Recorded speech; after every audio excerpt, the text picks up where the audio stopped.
Yeah, thanks, Trish. Thanks for having me out here. So yeah, my name is Nat Blaesser, as per the introduction. So I think this chart or this presentation was titled, powering AAM or powering advanced air mobility. Um, then my charts here say airports as energy nodes, which is the name of the project, the activity we're working on. And we are funded under the Convergent Aeronautics Solutions under CAS in the within the Transformative Concepts, I'll get it right, Transformative Aeronautics Concepts Program. So, of course, I want to thank our sponsors for allowing us to do this work before we get started. And really what I want to talk about is, a lot of us are involved in advanced air mobility. And so one of the kind of unsung aspects of it is how do we get the power for it? So let's get started here. Oh, not that button. There we go, that button. So first, let's start with what is advanced air mobility. This is probably a more diverse crowd. So this is a chart that the Advanced Air Mobility or AAM team has put together to kind of highlight some of the operations. And so I'm going to spend a minute walking through what we see on this chart here and what is and is not advanced air mobility. Um, there's a lot of things going on here, and some of the maybe the highlights of here are, let's see, I can get a laser pointer. Cool. We see things like small package delivery, right? So drone delivery, this idea that you're going to order something online, it's going to be whisked from the warehouse to your doorstep in minutes or hours, rather than the truck that drives around today. We see things like a cross metro transfers. This is the air taxis that many of us are involved in, that companies out in industry are currently developing, and we're hoping to see in the next few years, right? This will take us across gridlock, or maybe it'll take us, from here in Hampton Roads over to the Eastern Shore quickly or something like that. These kind of short hops that are going to take off and land vertically. Uh, there's also some public good aspects to this. So if we're talking drone delivery, it can be your online toy that you bought for your kids, or it could be medical supplies, right? Medications, whatever you might have. So there's kind of this public good aspect of it. Similarly, just going to admit people here in case anyone online isn't doing it. We have things like an air ambulance. My pointer go away. There we go. Air ambulance. So again, this could be basically another air taxi operation, but in a public good sort of mission, or a wildfire fighting.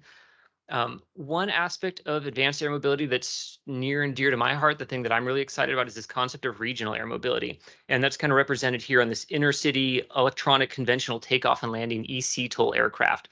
So this is the idea of you board your local airport, small airports, GA airport typically, and you fly about 500 miles or less. So the idea being you're taking your 8-hour car drive and you're replacing it with a maybe 1 to 2 hour flight, and some of the options that opens up in terms of leisure travel or visiting family or things like that. My personal favorite examples right now are, if you live in Hampton Roads and you want to go back to Blacksburg for some reason, it's currently a 5.5-hour drive. That's not terribly fun. But you look straight line distance, it's very short. So if we could get on an airplane, you go drive over to PHF or maybe the Williamsburg airport, hop on this small 9 passenger aircraft, and you go fly in 30, 40 minutes, you'd be in Blacksburg. Like, that sounds amazing. That would be great. My other favorite one right now is going to NASA Glenn. I've been going there for work recently. It's, according to Google Maps, about an 8.5-hour drive without traffic. It's about a 6.5-hour flight by the time you drive down to Norfolk, go through security, fly to Charlotte, wait an hour and a half for your connection in Charlotte, and then finally get to Cleveland.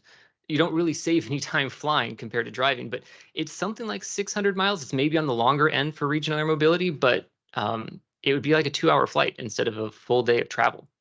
So there's kind of excitement about advanced air mobility. A few things that aren't on this chart that people sometimes raise questions about, and we say, well, what is advanced air mobility? There's no transonic truss brace wing on here. There's no blended wing body. There's no commercial supersonics. And it's not because they're not advanced aircraft. They're extremely advanced aircraft, and we're working to make those a reality. The big differentiator is that you're going to interact with those aircraft, supersonics or TTBWs, the same way you currently do. So you're going to go and you're going to drive to your fairly large airport. You're going to go through security. You're going to go board with 180 to 300 other people, and you're going to go fly to your major hubs. That's how those are going to operate. So they're advanced aircraft, but they're not advanced air mobility. And so this creates a distinction of advanced air mobility is bringing aviation into your daily life. Drone deliveries might happen every day or a few times a week for some people. Air taxis might be a commuter means for some people, so twice a day. Maybe it's for special trips or something, it's only once a week. Regional mobility might be a weekly or maybe a monthly kind of thing that you fly. Whereas how we traditionally interact with aviation is not that way.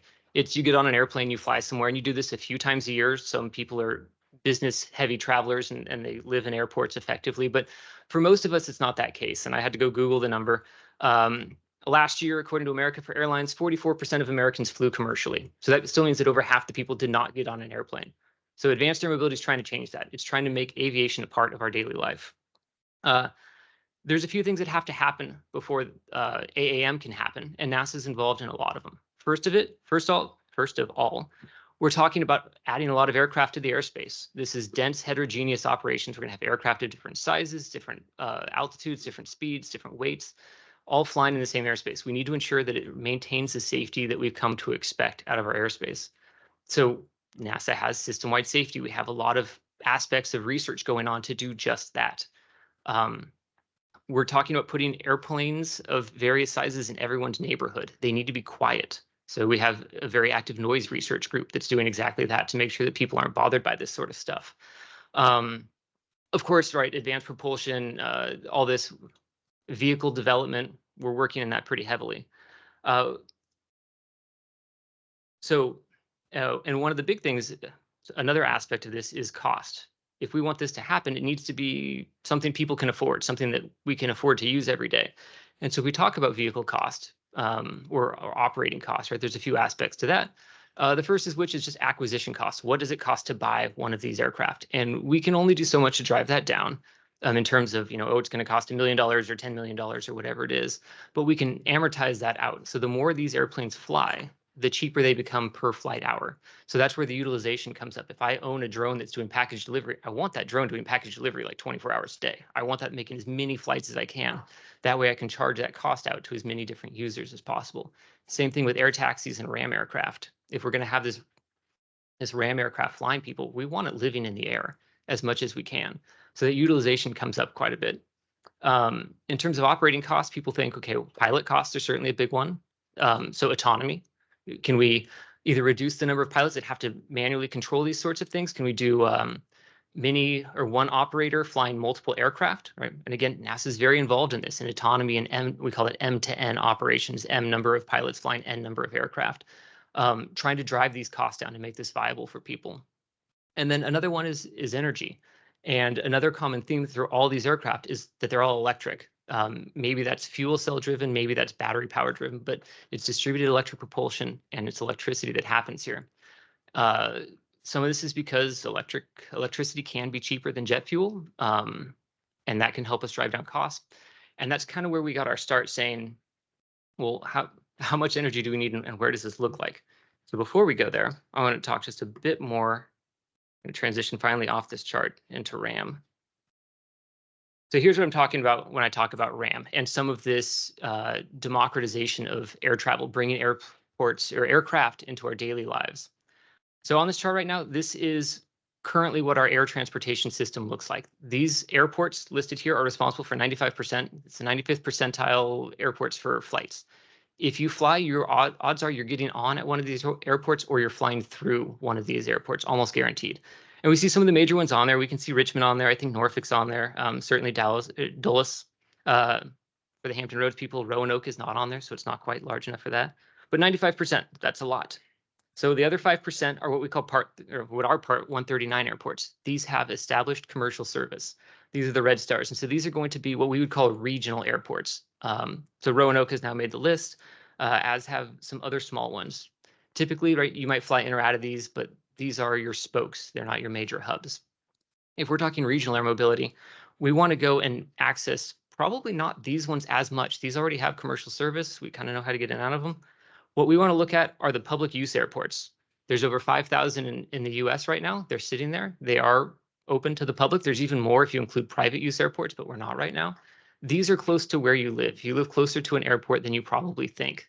Right, there's an airport in Williamsburg, and the only time you've ever flown in or out of it is if you're a private pilot and you have your own airplane and you're doing GA operations. There's, as far as I know, no commercial service. Same thing with Blacksburg, right? Again, I'll pick on that example there. Blacksburg has an airport. I don't think there's commercial service, right? There's private jets that fly in and out on game day, but there's an airport there, and it's much closer than Roanoke is. So this is what we're hoping to enable, is to turn all of these airports into places where we can travel in and out of. And again, with this comes kind of a lot of responsibility. We're talking about putting a lot of airports, again, in people's backyards. So noise is important, being a good neighbor is important, all these sorts of aspects. And then another aspect of this is we're going to bring, we're bringing a lot of traffic in and out of these airports. We're talking about them being electric. Can these airports, do they have the infrastructure in place to power these airports? And so that's kind of where we got started here. And we looked at it and the answer is no, they absolutely don't. Many of these airports, well, let's go through it in a few charts here. So yeah, we ran a study with partners at Georgia Tech and partners at the National Renewable Energy Lab, NREL. You'll hear a lot about those two organizations here. We asked Georgia Tech to simulate what we thought RAM travel might look like in the Northeast corridor. So basically from Virginia up to Maine. Let's go take some car trips, some airline flights, and redistribute them if we had 9, 19, and I believe 40 passenger aircraft, and they were going to be electric. And then we were able to get, through our partners with NREL, the utility bills for PHF, the airport right here in Hampton Roads. And we use Colorado Springs because NREL had a working relationship with them. They're based in Golden, Colorado. But we said, okay, Colorado Springs, their current flights, traffic, things looks a lot like the Lehigh Valley Airport in Pennsylvania. So we took the traffic that was modeled for Lehigh Valley, we put the rate structure for Colorado Springs on there, and we said, okay, how much energy they're going to use. So we did this, and we said, okay, if we take this chart here, the baseline would be 100% power, it would be a factor of 1. Lehigh Valley would need 1,500% more power to handle the RAM traffic that they have. It went up by a factor of, we can see what here, 10 to 14. And these were different scenarios, like how many chargers they had, if they were power limited, how many flights were coming in at the same time, how long could they dwell. So 15 times more power than they currently have at Lehigh Airport. No one has that kind of infrastructure just lying around. We looked at PHF. This is a smaller airport. We were talking about maybe a dozen flights a day for these RAM aircraft coming in and out. They needed about 40% more power than they currently have. Again, their infrastructure can't handle that. Similar, we just did annual energy. So Lehigh Valley, under a RAM scenario, is going to go through almost 400% more annual energy than they currently do. That's a huge energy bill, right? Nobody likes that.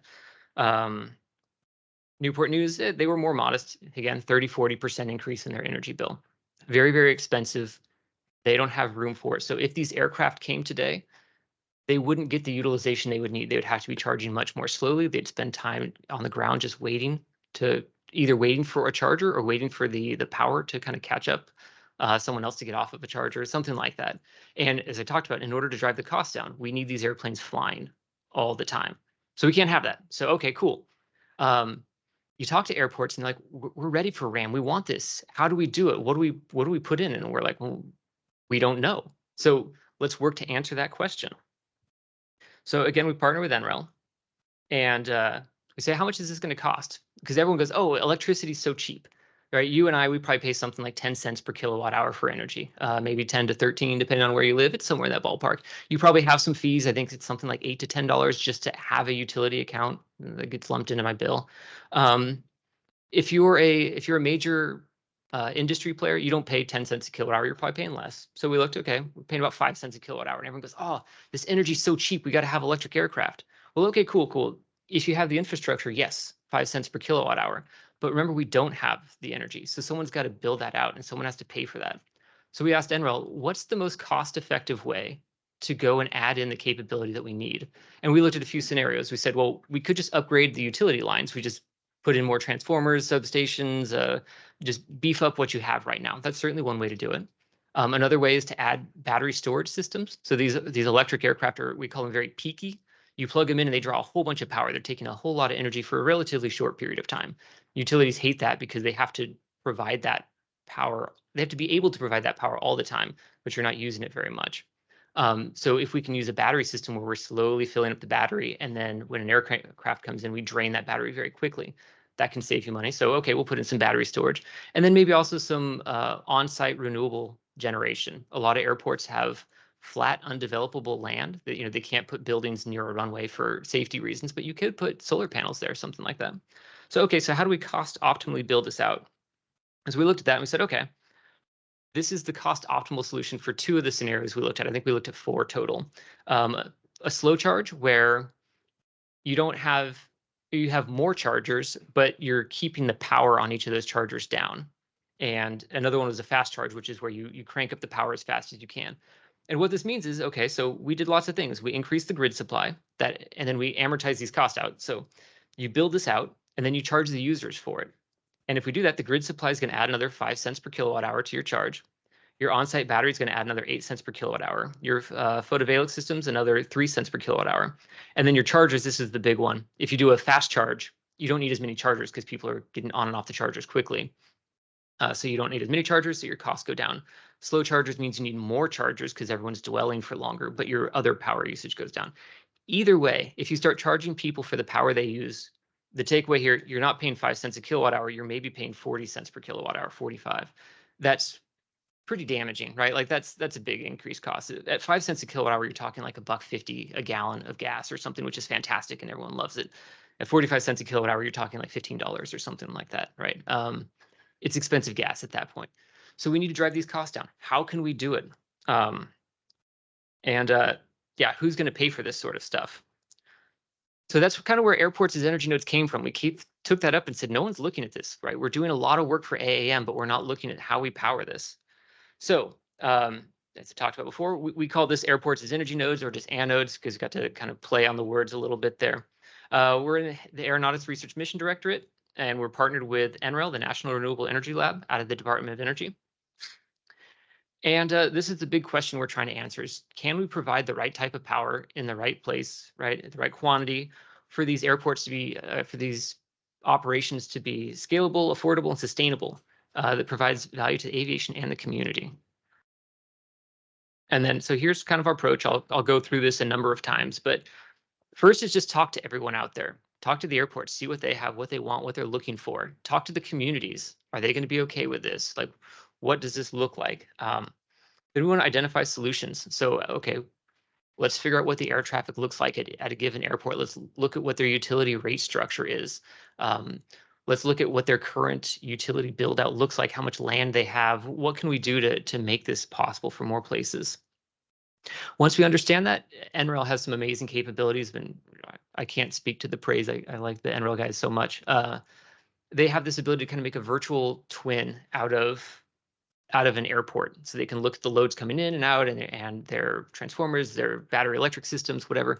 And then we can kind of do some robust analysis, like, well, what happens if it's a cold day and the geothermal's not working? I guess that doesn't make sense. What if it's a cloudy day and the solar panels aren't working? What if it's a not windy day and your wind farms aren't blowing? But things of that nature. What happens if half your battery bank goes offline for maintenance or because it goes down?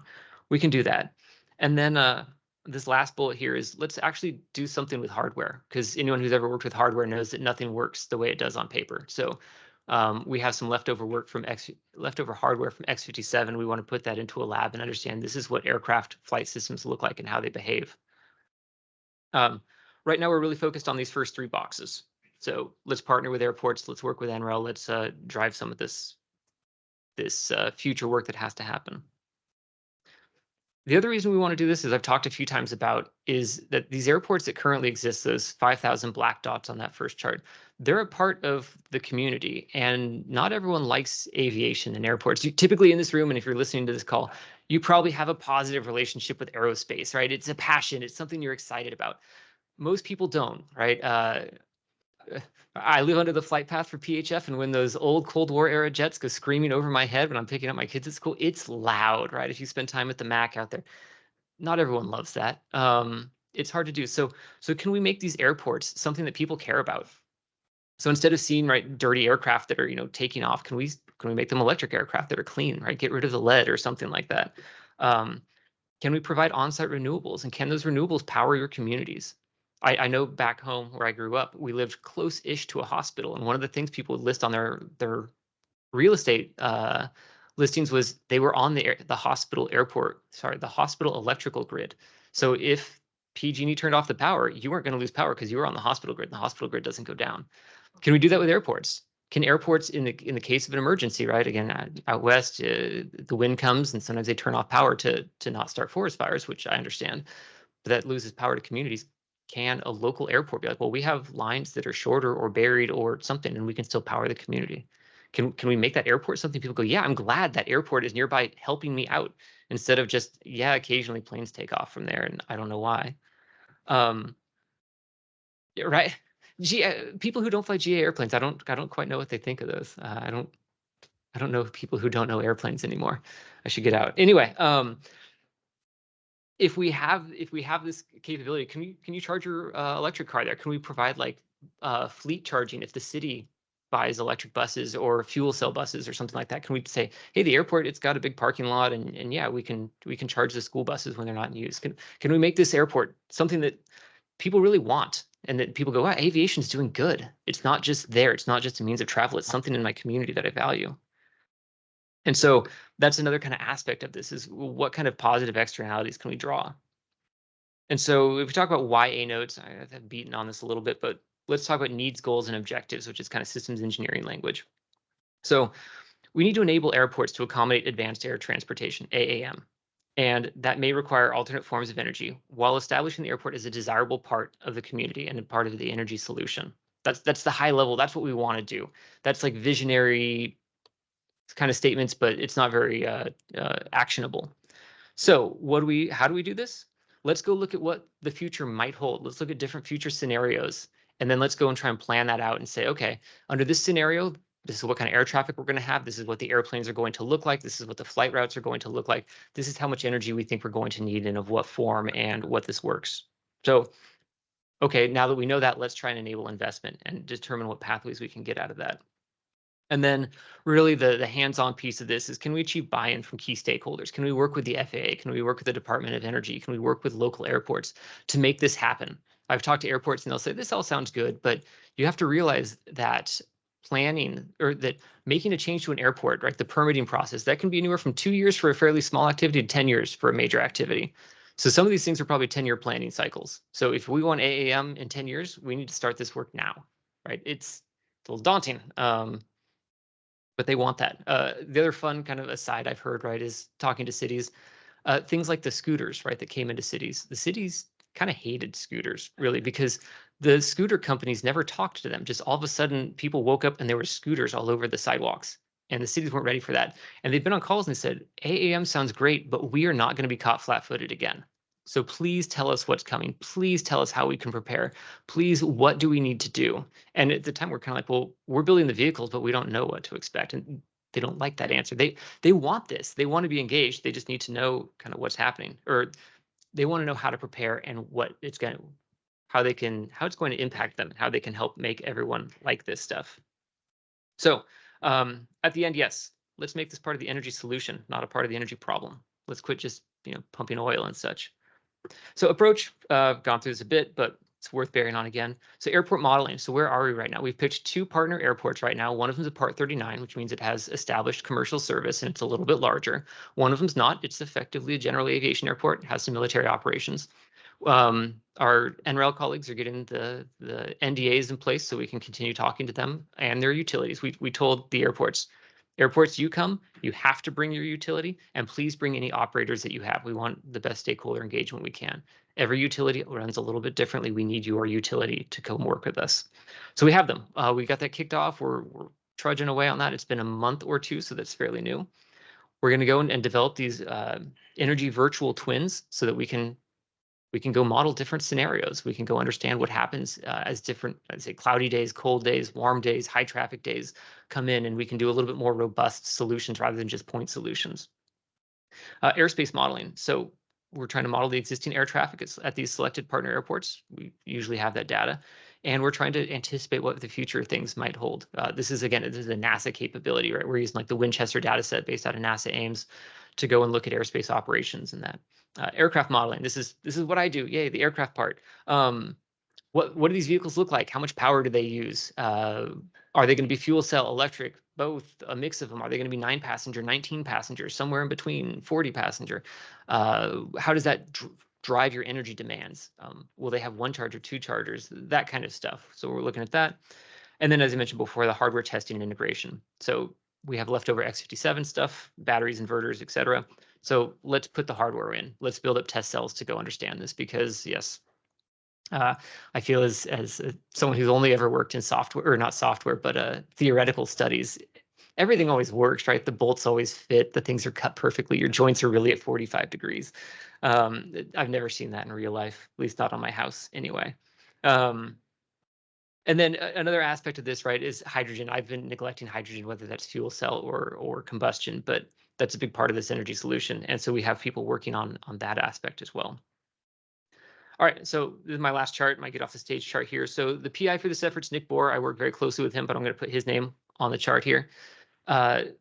If you want, this QR code will bring you to the webpage where all these things are listed. I gave an extremely high-level summary of a lot of the good work that we've done, our partners at Georgia Tech and the National Renewable Energy Lab have done. If you want to read any more of the airports, right, here's the links. You can go to the webpage, you can download them. A lot of really interesting stuff. I will say I knew nothing about energy and infrastructure before starting this. I've learned a lot, and it's been absolutely fascinating. So I guess, where are we, right? So we're in CAS execution. It's typically a 2-year process. We have